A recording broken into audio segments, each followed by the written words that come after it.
Baghdad کے بڑے بازار میں ایک فقیر نان بائی کی دکان کے سامنے سے گزرا، جہاں انواع و اقسام کے کھانے بھی چولہے پر چڑھے ہوئے تھے، جن سے بھاپ نکل رہی تھی۔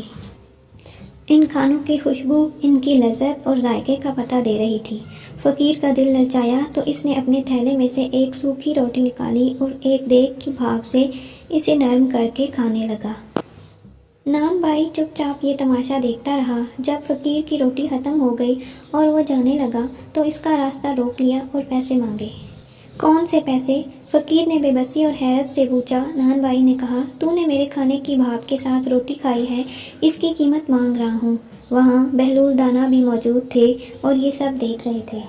انہوں نے مداخلت کی اور نان بائی سے کہا، کیا اس غریب آدمی نے تمہارا کھانا کھایا ہے جو پیسے ادا کرے؟ نان بائی نے کہا، کھانا تو نہیں کھایا مگر میرے کھانے کی بھاپ سے فائدہ تو اٹھایا ہے، اسی کی قیمت مانگ رہا ہوں۔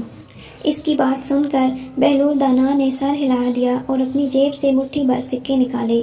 وہ ایک ایک کر کے ان سکوں کو زمین پر گراتے جاتے اور نان بائی کی طرف دیکھ کر کہتے، یہ لے، پیسوں کی کھنک سمیٹ لے، یہ اپنے کھانے کی بھاپ کی قیمت ان سکوں کی کھنک سے وصول کر لے، یہ آواز ہی تیرے کھانے کی خوشبو کی قیمت ہے۔